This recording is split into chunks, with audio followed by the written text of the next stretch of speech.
Welcome back to Raising Ohana. Welcome back. And today we are talking about how to survive your children in the summertime. How to survive summer with kids is kind of an interesting thing. Like, it makes me go straight negative. Like, oh my gosh, the kids are, driving me crazy in this summer. And that's what we're going to talk about today. We're going to talk about how to prevent that so you're not going crazy, and maybe the other way too. They're not going crazy. What gave me this idea was some of our friends and family, some of their reels, shorts, TikToks, posts, whatever it is like, oh my gosh, what am I going to do with our kids this summer? Oh my gosh, it's going to be so crazy. They're going to get so bored. I'm going to have to babysit my own kids, which isn't a thing. But let's go. Let's do this. And I love summer. I mean, I think we all love the idea of summer because it seems like less work and less school, right? Like less work of school. But sometimes it's hard to transition from sending your kids away all day and then now having them home for 8 hours or maybe even more if they have extracurricular activities, right? So it can be overwhelming. So we're going to share 5 things on what we do on how to survive the summer. And the reason why it is surviving the summer is because it's actually like our life the whole year round. Because our kids do school during the summer because they travel during the school time sometimes. And so Rach has created this great system where, you know what? The time of year doesn't matter. We kind of do our thing. That's right. And we do take breaks. Like, do not think we're doing school every day, all day. Like, we took all last week off. We do our adventures. They brought their school on our trip. That's true. We went on a road trip up to Idaho. Idaho is amazing. It's super beautiful. And because we're in the car for many hours, like 8 hours, I was like, hey, one of those hours could be school.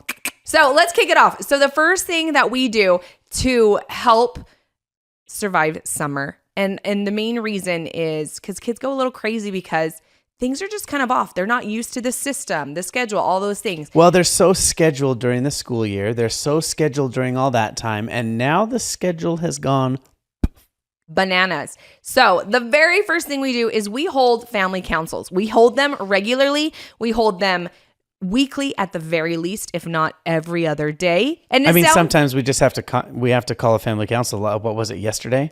Yeah. Like, all right, everybody in the office, we have to chat real quick. We need to make some decisions. And that everybody sounds comes in. Negative. Like, if my dad would have been like, we're having a family council, I would have been like, oh my crap, what did I do wrong? Rach Bennett, please come to your father's office. Rach Bennett, please come to your father's office. Seriously, it kind of sounds like we're going to the principal's office. But no, we have a family council, and this is really just a time where we get together and we get to discuss maybe something that's happening. Could be things like a family goal. And some of these things we're actually going to talk about later. Or a scheduling, like definitely like what's on the calendar. A schedule that we're going to go through. Like yesterday, what was our family council yesterday? I don't even remember, but it was something that we needed to talk about.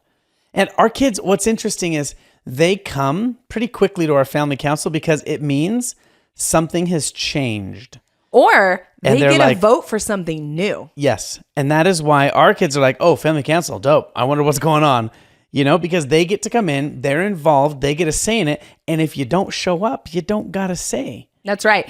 In our family council, we have done this for years. And I'd say decades. I would definitely say decades. I definitely think it started when the kids were really young, and probably a summer thing came up and it was like, hey, we have an opportunity to go on this trip. Do you, it's probably like when we only had 3 kids. Do you want to go on this trip? We wanted them to be involved because, I do remember, I think it was when we had 4 kids and we were going to, the very first time we were going to Disneyland, and we wanted them, and we were excited. We knew they would love it, but we knew that they had never walked that far because we lived in Hawaii ever in their life. And so we were like, unless it was on a beach with no shoes on. I know. And they didn't really have like tennis shoes, right? Like they might have played soccer once or twice, but barefoot or slippers, like that's well, and the tennis life. Shoes we did get them were like that super, super cheap Walmart ones that would fall apart pretty quickly. But that's all we could do. In the family council, we asked them if they wanted to do this thing. And of course, it was like yeses all around. But we wanted them to be able to voice their opinion because this was a family trip. And then we said, well, if we're going to do this, I think that there's going to be some things that we need to prepare for. So they earned like money, like spending money. Yeah. Then we also made them walk. So we got them their new shoes, and for like 2 weeks leading up to, because we didn't want blisters, we didn't want like any kind of like ankle problems. These shoes hurt. Oh my gosh. I was trying to prepare everything for Disneyland, and I was preventing any kind of crazy. So we made them commit, like, okay, if we're going to go do this trip, then you're going to need to get used to these shoes, right? And they did. So that was probably our first family council forever ago. I also remember when we moved like from Hawaii to Utah. We were in Utah. It was Thanksgiving. This was 2013, 14? 13. And we sat on the floor in the front of your parents' house in their little living room. And we had a chat about moving to Utah and not going back to Hawaii. We were already in Utah visiting the family, and we had only brought a bag of clothes for everyone to share because we had to borrow winter clothes. And they didn't get, not like they didn't go back. They did go back later, but we went back, sold the house, did all things. It was crazy, but we voted, we gave everyone, and we wanted to hear their opinions. Yep. So family council needs to be treated like an equal grounds where you have an opportunity to actually hear how your children might want to do it or not want to do it, or maybe their fears, or maybe their like excitement for it. I'm wondering if we do a whole episode just on family council and we get into a little bit more of this summer stuff. What are your thoughts? Let's do that. Because family council for our family, we have done this for 20 years. And yeah, so we'll get into that. So in the family council, we usually go over these things: goals, calendars, the schedule, and of course, some special events that we've got going on. So let's get into those, and we're going to treat you guys like you're in our family council. Welcome to family council. Welcome. You guys are in trouble. Somebody ate the Skittles my last gosh. night. And who did it? Okay, so family goals, right? Okay, is that what we're going over? Yes. Number 2, to keep your kids in a good routine, in a good whatever flow for summer, is goals. This is how we survive.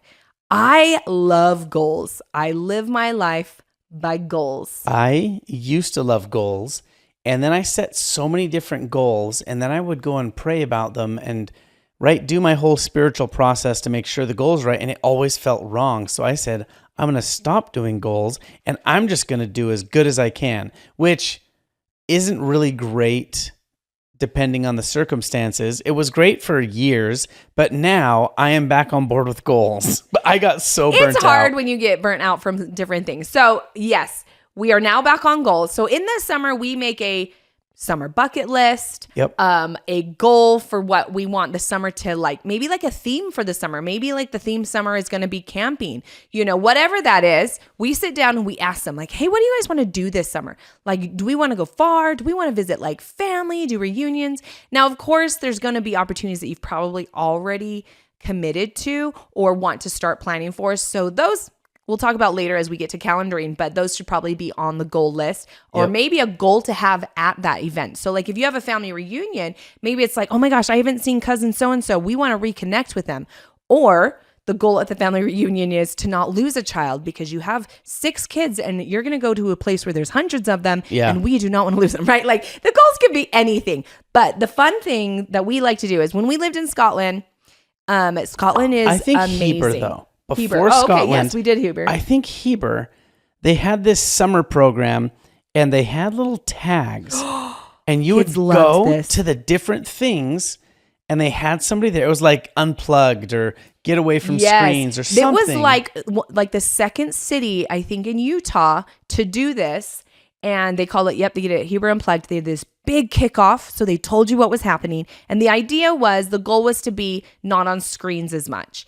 And so they had all these activities that you could do that were not involved with screens. And then you would do the activity, take a picture of it or something, and go to the little city council building or one of the city buildings. No, you would go to a shop. You would even go to like Ace Hardware. You would go to like the ice cream shop. You go anywhere because they had a booklet and it said sidewalk chalk. Sidewalk chalk, your favorite, whatever, right? Yep. And we did it. We would take pictures and we bring it to like Ace Hardware. We would show them proof that we did this unplugged activity, and they gave us, what were those called? These little plastic tags, and you had this like key ring, and it was all these plastic little tags, little like laminated tags with like you fulfilled the chalk tag, and the kids had these key rings. They had it stacked with these tags, and they were so motivated, and so that kind of inspired a little bit what you set up in Scotland, which is I had my own goal thing in Scotland, and then the family, I mean, everybody was in on this, but I guess I'll go over this real quick. I took a map of the UK and I said, I want to drive every major road in Scotland before we leave. I mean, good thing it's not the United States. Yeah.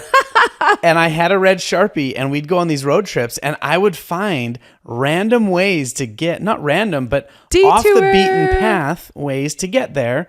And then I'd find cool things that were along the way. We'd stop and see this bridge built in the 1300s that you may or may not be supposed to be able to get on and take pictures of. There were castles that were like crumbling down. There were like statues and monuments. Like there was old some really battles cool that stuff. happened. And so I have this map and I red Sharpied all the roads we took. And we had like 3 days left in Scotland.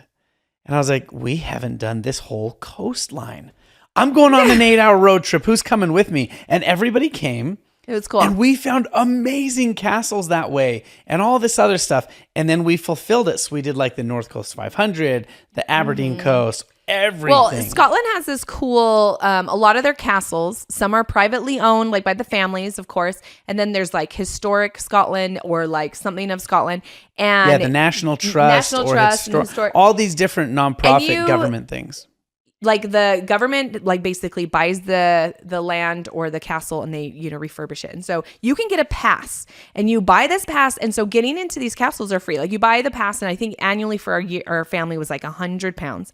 And so we would go to that made up one visit. It was really like, if you show up, it's going to be like maybe like a couple visits. It's like $20 a person. But it really like pays off so fast. So we would like go and be like, okay, what are the castles we haven't seen? Or what are the places we haven't seen on this pass that we had? So honestly, a good way to accomplish some of these cool summer goals is to find a pass that's local. A lot of like governments have them. A lot of like programs encourage you to come out and do that. So that was really cool. Well, and the reason we did those is because Rach created her own little tag system. I did. It was so funny. System. We came up with places that we wanted to go or things we wanted to do, like, oh, we wanted to go camping in like the woods somewhere, or oh, we wanted to hike like the tallest mountain in Scotland. We wanted to swim Loch Ness. Yes. And so we came up with this thing and I drew little pictures of it and I cut out felt and I said, who can create a patch out of felt? And so everyone chose one and they they embroidered just different colors of whatever on top of each other, creating this patch. So then when we did it, we went to Loch Ness, we swam in Loch Ness, and we would take that patch and put it on my little And that paper. loch is cold. That is so cold. It is deep. It is the deepest or second deepest loch in all of the UK. Yeah. It is so cold, but it was so fun. So we created a bucket list, but in a fun way. So I've seen many ways where you can print off these things. Are you not going to tell him the wee Nessie took my finger?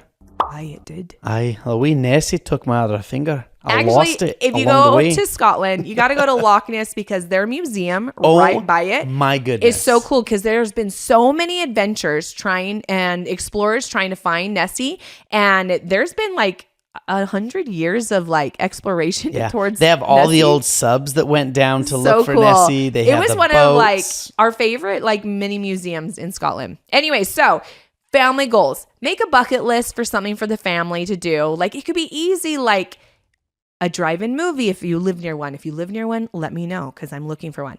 Or it could be like a movie in the pool, right? Like put a projector screen up. Or it could be like we're going to watch, gosh, I have a lot of movie Or examples. we're going to walk this many steps this summer as a family. Or we're going to hike. Or we're going to... We have a family goal for our year, and that is to visit 50 LDS temples. So, and they're really beautiful. Even if you're not LDS, they are great places to go and see. They're really pretty. Anyways, so those are kind of the things that we talk about as our family goals. We want to make sure that everyone contributes. We ask each kid, what's your goal this summer? Somebody just wants to stay home and play Lego. Like, okay, what do you want to build? Let's throw it on there. Let's do a Lego day. Let's turn it into a goal. Like it can be something so simple as that. How fun. And Jace has done that. We have had Lego Day every Sunday for the past like month because he's been building a giant... finished the 5-foot tall Eiffel Tower. Should we like stick it back here? Oh my gosh. It's going to be just a Lego room behind us eventually. All right. So we've hit our goals. What's next, honey? So goals. Are we going to the calendar now? We're going to the calendar now. So you've got your goals. When are you going to hit them by? What are you going to do? How are you going to do it? And now this, again, this is Rachel's specialty, not mine so much. I have to go to her calendar to put things into my calendar because hers is always done right. I made a giant poster this summer. So it was like the end of May, June, July, and August. And we blocked out the camps because right now, these are the times that you block out the things that you've committed to. Maybe it's a sports camp. Maybe it's like a summer camp, a church camp, a family reunion, whatever. What if I just want to camp? Can I go block out just a camp? Yes. And we did that. We did that last week. We did. And we block out the things that we've already committed to. And then we go, okay, we've got like so many weeks open. Actually, last week, what happened was we had seen all the things we blocked out and we looked and we're like, we've got nothing right here. Yep. That was the family council. Family council. That is true. Brought them in like, hey, we've got this time. We could zip up to like Yellowstone. We could either take a van and do this, or we can take the RV and do this, or we could go in the Highlander and go and do this. And everyone said RV. I'm like, okay, so since it's the RV, then we broke it down. Here's the options. Now that it's the RV, we can go to these type of places. What do you want? This. Why that? Because it's close to family. Mm-hmm. And so we narrowed it all down and we shoved that in. And to others, it would look like a crazy last second decision. But actually, it was thought out. It was planned out. It was organized and it fit in our calendar because once you had blocked everything out, we realized there's a gap. Let's fill it with some fun. Yeah. And we don't want to schedule out every day because that's way too overwhelming. But you got to make sure you have some down days. And like Sunday was a perfect day. We love to watch some Jesus movies on Sunday. So we watch like Chosen or this new one called David. Yeah, we don't do any Hollywood type or any of that. It has to be focused on religion and gospel so that we can actually treat the Sabbath day like the Sabbath. And there isn't always movies and stuff. But if there is, that's what we do. We do it religiously if we do it, because if not, truly for us, it is a day of rest. We love to have that time and we use it as our downtime. So just like that time. Our Sunday is a day of rest to kind of recuperate. We try to have days in between these trips or weeks in between these trips where we don't do very much because we want them to have time with their friends, to maybe even have like home family stuff, like the things that we've talked about before, like maybe movie in the pool or s'more night just in your backyard. So those are the things that we're going to put on the calendar, and we put it all big so the kids can know, and they go back to it and they're like, oh, there's nothing this week, Mom. What if we do this? And that's when we get a chance to ask them what they want to do. And we have a lot of summer birthdays. So that also helps us to prepare and kind of go, okay, so-and-so's birthday is coming up. Are we doing a family party this year? Are we doing not a family party, which we do rotate? So, and not everybody agrees to all the things. Some of these we have to put a pin in them and then wait a little bit and figure it out. And we'll hear the kids like, I don't want to say jockeying for position, but like sales pitching each other of, wait, why don't you want to go camping in the RV? Oh yeah, it's funny. I just want to stay home and watch movies and play with my friends. I mean, if you do that every day, you'll get bored. And they go back and forth. And we hear this as they go through that. And we say, you know what? We're going to go over this tomorrow, or we're going to go back over this tonight. Let's go do everything else. And then we'll come back to this. Yeah. And that gives them time to like really assess what's important for themselves. And of course, like nothing's set in stone. We can always change the calendar later. What? Yes. It's in pencil? It is in marker. I'm sorry. It was in marker. Okay. After the calendar, then we get down to the nitty gritty. This is the number one thing that makes you not go crazy in the summer. This is what's going to help your kids have a better summer. It's going to help you not want to send your kids back to school early, So I was trying to think of a way to say that without it being a really bad phrase, and I can't. Just what makes you want, yes, not send them back to school early. There's many other things that it makes you think, and some of our friends have been very, very expressive on what they'd like to do to their children halfway through the summer. Okay, don't get us wrong. We don't love our kids every second of the day. There are times that we pull our hair out all the time. And then we go to Turkey and have it replaced. Oh my gosh. I can't believe you said that. Holy cow. But after grinding my teeth so much this next summer, I might go back and get new teeth. Okay, the one way to avoid having to pay for fake hair is It's not fake hair, it's real. It's just relocated. relocated hair is to have a family schedule. So calendar is big picture. wait, even bigger. Goals. Then calendar, we put the goals on the calendar, and now schedule. I would like you to call it a schedule. We're going to stick to the family schedule. Right, the family schedule. The family schedule How today are will you gonna do consist that? of waking up and moving our bodies. And when we move our bodies, we're healthy and happy. What accent is that? I don't know. It kind of blended from my Scottish to my British. It was a very posh British Irish lady that lived in Scotland for her youth. There was no Irish. It wasn't a high one. This is my Irish accent. That's a grand one. I'm going to do Scottish. Okay, anyways, let's go. Back on track. So we get a schedule. And I think this is literally the number one reason why I go crazy. I'm sure all you parents are going crazy is because your kids are going from a heavily detailed schedule and preferably a pretty set routine on a bedtime. Well, maybe not. And then to like crazy willy-nilly all over the place, right? And then that willy-nilly all over the place leads to lack of sleep. And lack of sleep for me makes me the grumpiest person ever. And certain members of our Ohana. Yes, many. Lack of sleep really, really, really sets them off. And some people are like, oh, they're just a moody teenager. No. If you start actually being a little bit weird and tracking their pattern and how much sleep are they getting before midnight, because that's the important sleep. And if you start noticing, I was told growing up by my mom who loves WebMD, love you, Mom. And she told me that every hour before midnight basically counts like 2 hours post midnight. I don't know how true this is. Someone Google that for me. Oh, Jace is going to Google it. Keep going. But no matter how old you are, we are so good about putting our babies on sleep schedules so they can grow. They say that as teenagers, they actually need almost as much sleep as toddlers because they are going through puberty, and that requires a lot of sleep to grow and progress. But your body just functions and your brain functions so much better with a consistent wake up and go to sleep time. So in the summer, we do something a little weird.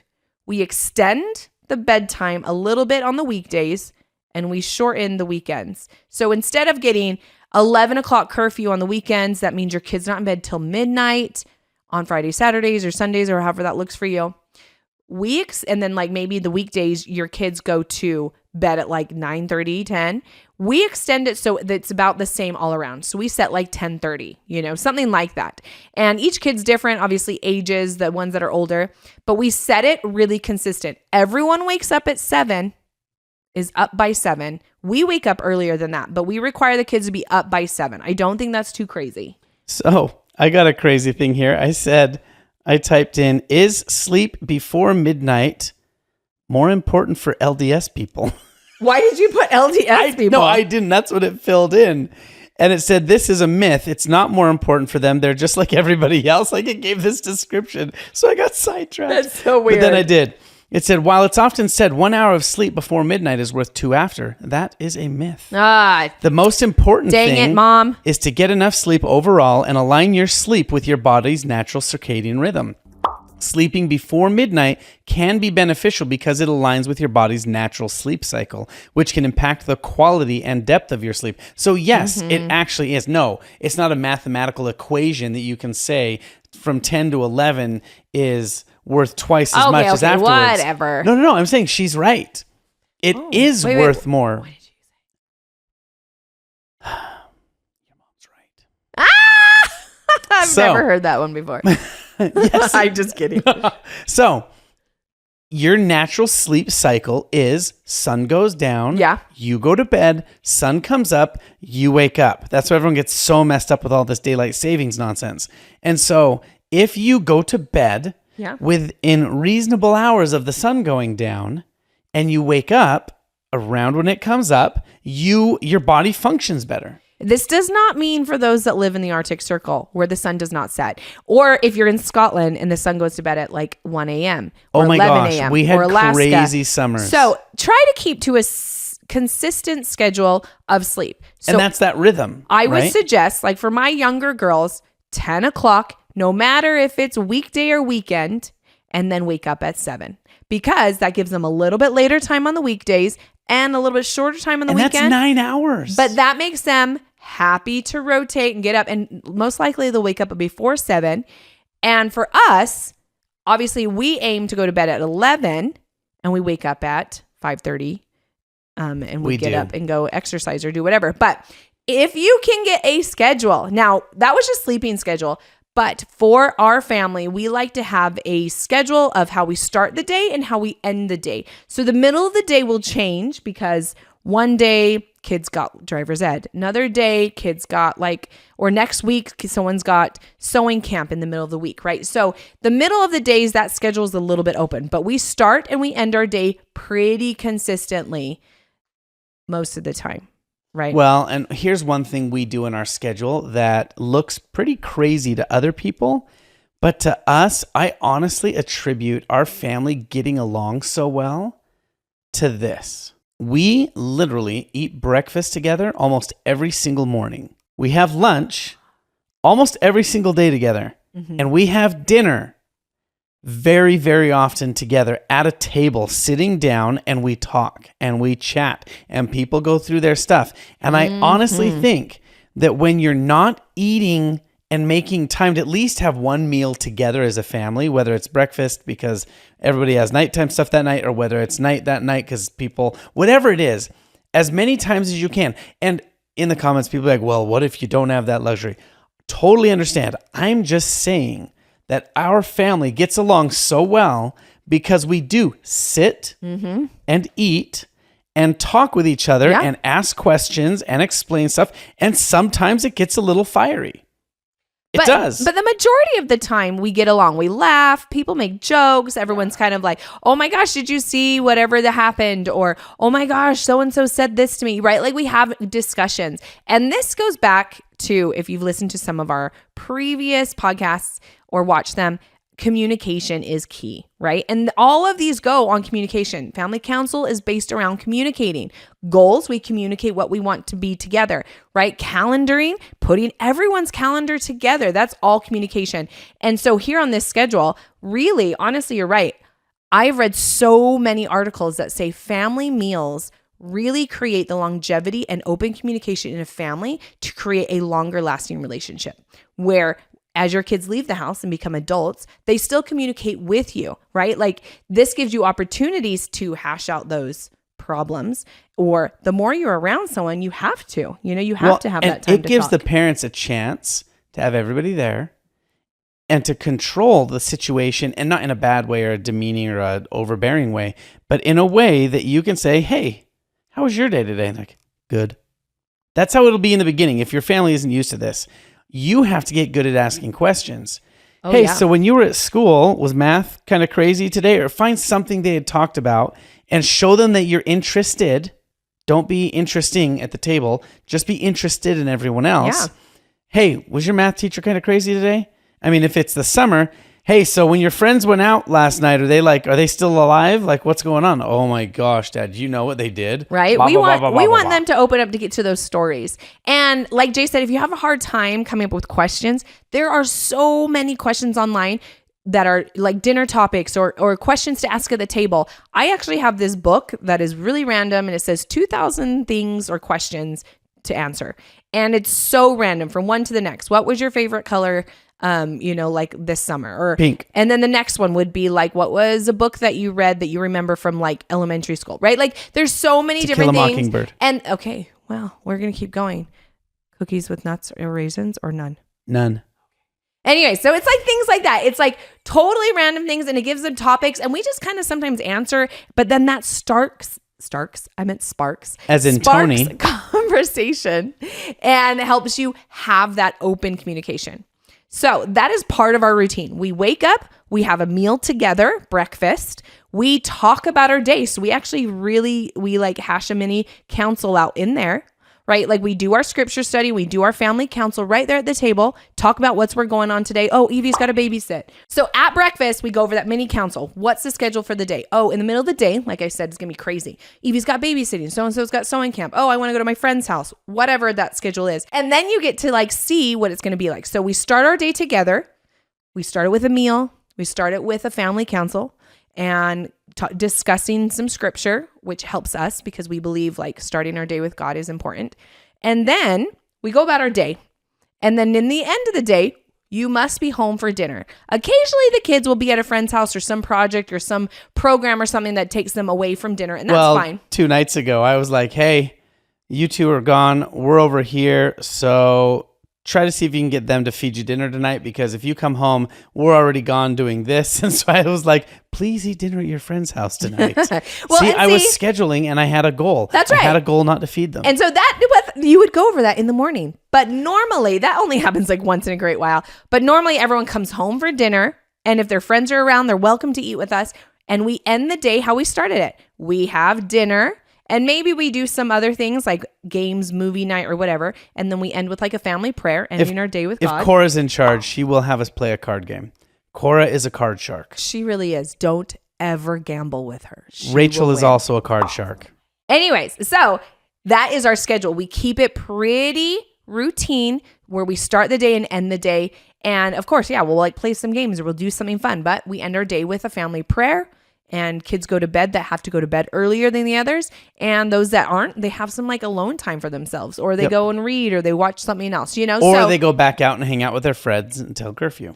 Yeah. So that is the schedule. We keep it pretty set. They come home and then they go to bed, right? And then we start the day over again. So their bodies can get used to a rhythm because our brains, our bodies love to expect what's coming next. And when they can't because you've had lack of sleep, or you are running 100 miles and then the next day you've got to like do it anymore and you're exhausted. Our bodies and our brains literally have breakdowns and we can't handle it anymore. So that's when the crazy happens. See, but just so nobody fact checks us, Rach and I, neither one of us have ever run 100 miles though.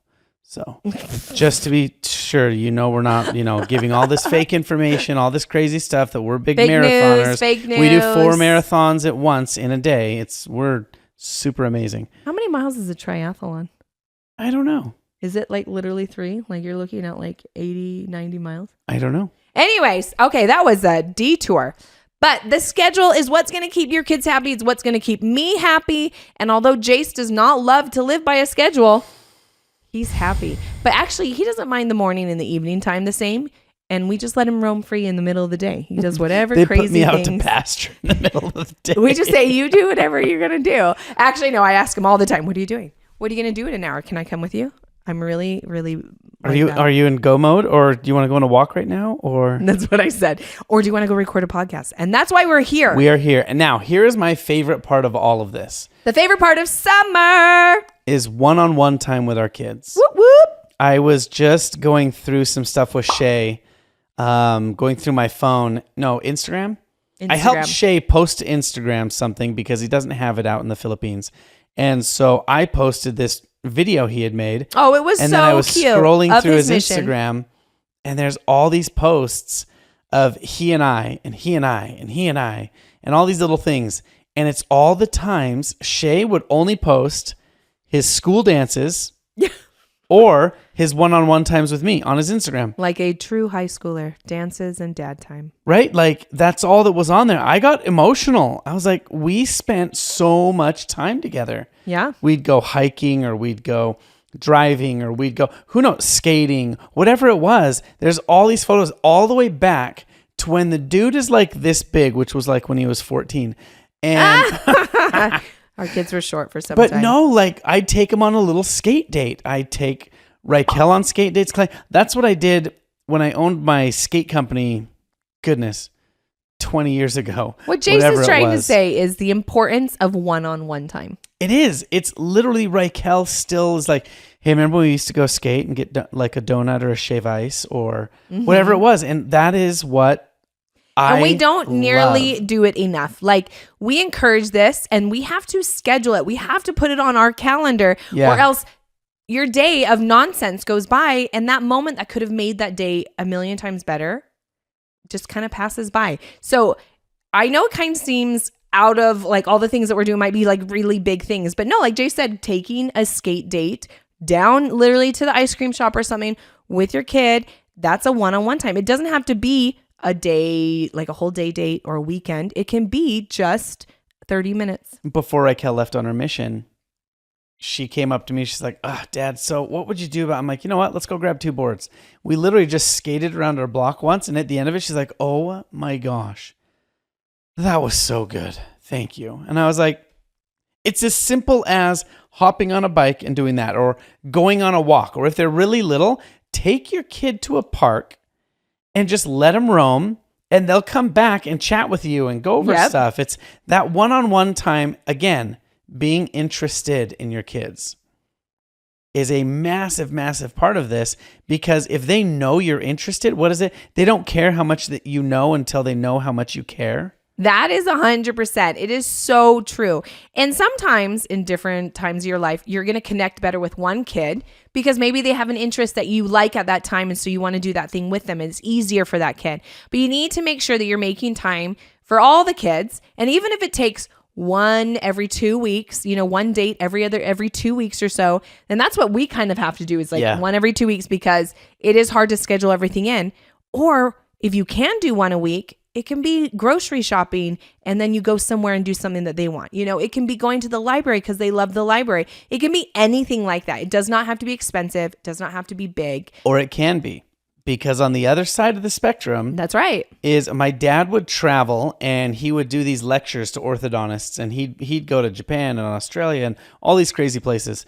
And so what he negotiated in with his thing was, maybe he just told me that, maybe he just paid for it, but whatever it was, he would take me on one, and then my sister would go on one, and then my other sister would go on one. And that is literally the time, because my dad was a workaholic. Like, he loves being productive. He loves getting it done. If it's going to get done right, he's going to do it. And so he would take us on these, and in the evenings we'd hang out. We'd go do stuff. And what a great balance for him, because Jace loves to have fun, but I'm more like Jace's dad. I love to be productive. And so sometimes my one-on-one dates were, hey, got to get groceries. And then what do you want to do? Let's go get ice cream, right? Whereas Jace's dad, hey, I have this trip. Come with me. You'll be bored in the daytime, but we will hang out in the evening. We'll watch movies. We'll do whatever. And like, what a great opportunity though. Yeah. Because not many people can afford to take their kids on these trips. So if you can, say like you have an opportunity where you can take one kid on a trip, what an amazing opportunity that would be. Game changer. And for that relationship, at least, because the way that they will feel special, the way that you'll have to focus on them, and it is a bit of a sacrifice on your end, because going alone and doing that, I guess for me, I can do whatever I want. It's great. But bringing them along, that memory will last forever. You're not bringing them a trinket home from the trip. They're coming home with a different relationship with you from that trip. That's right. And we've actually tried to do 2 major trips in their life where we dedicate. We're like, no, this is your time. And that is at 9 years old. Yep. I don't know why, but it was like not it's not double digits. You're not 10. You're not like 12 or 13. But you're old enough to remember it and to have fun. And you're old enough to be super helpful, capable. You can last all day at Disneyland or whatever that looks like. 9 is a great year. And you can do any year that works for you. And then we have found that right before a mission and right after a mission. So basically high school at like the graduation, end of high school. at like a graduation age, like 18 or 19 is the time that we've taken them again. So it's kind of like doubled their age. And that has been amazing. That has been life-changing. Our relationships with them have been so great. And you know what? Maybe we should do another podcast on our one-on-one stuff, because we've got like so many great ideas on how you can do that. Yeah. Well, if you guys want that, comment down below, because we would love to share more about that one, because we're really passionate about that. Spending that one-on-one time, and that will literally save your summer. Your kids will have great memories. Well, do you want to go back to what made us passionate about the one-on-one time? Just real quick. We don't have to do a full deep dive into it. I don't know. People came up to us and they're like, you have 6 kids. There's no way you can love all of them. Oh my goodness. That was the comment. That's the comment that came to us. There's no way you can give all of them enough time. There's no way. We got so many of those comments before YouTube, before any of that, even like before social media. It was from people that would a goal. It verbally turned into say a it goal to us. Of ours. And so that's when we said, oh no, well, we spend one-on-one time with them. They're like, when? And we're like, when we go on dates with them. Okay, we got to go on dates with them now. But like, it literally came about kind of like that, where we're like, oh my gosh, we need to make sure. Right, we chose to bring them into this world. Yeah. So we had better take care of them in a way that makes them feel like individuals, makes them feel loved, instead of just, wait, you had all of us, so you guys didn't have to vacuum and do dishes? Like, is that really what you brought us here for? Kind of. No, I'm just kidding. No, we adore having their time with them.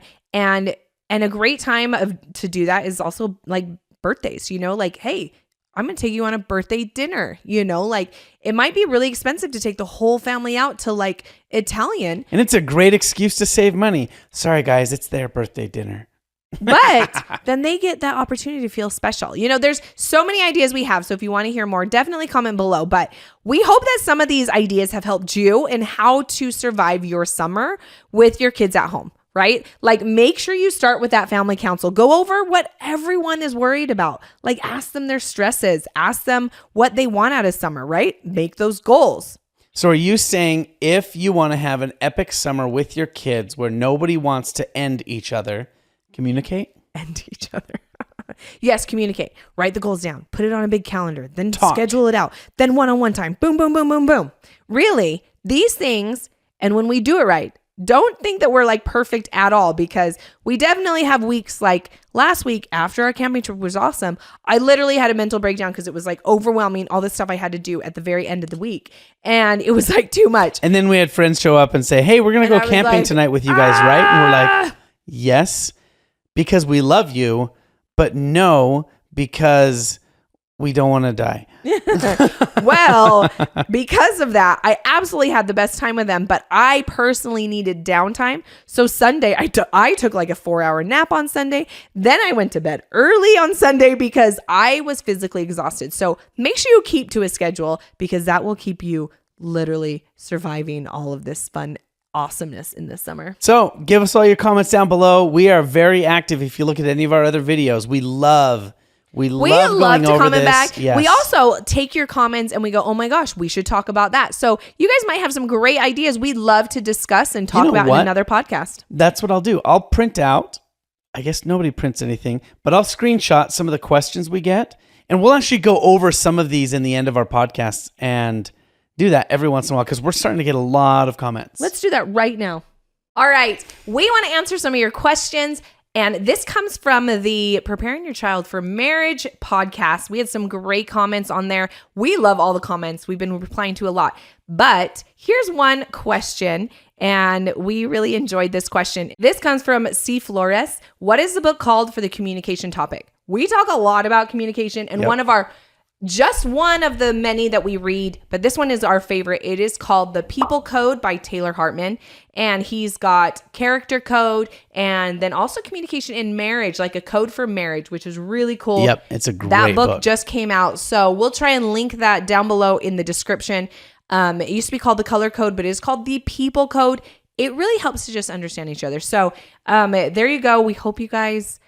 Wasn't there one more? There was one more, and I can't find... Oh, no, here it is. Small fifth. Out of Shay and Wyatt, who's the clean one? Neither. I think they're actually the same. And I think this is the true in many, many places that people share, like a bedroom, where one person is cleaner that week, that day, that whatever. Yeah. And the other person is kind of like lazier. Like today I'm kind of lazy and Jace has been putting my clothes away, or like vice versa. I'll clean the bedroom and Jace is like, okay, like we just like take turns. But I think out of Shay and Wyatt, neither equally, of them are. like Shay's super messy on the desk, but Wyatt's really messy on the bed. Right. Like Wyatt chooses to put his clothes on all of the bed, but Shay's desk is just filled with all sorts of scrap-looking stuff. Shay would put his clothes away because he didn't like wrinkles. But Wyatt, anyways, that's the answer to that. We all kind of take turns. So comment down below. Maybe we'll answer your guys' question next time. We're so glad that you're here on Raising Ohana. We'll see you guys next time. Thank you for sticking around. Bye. Bye.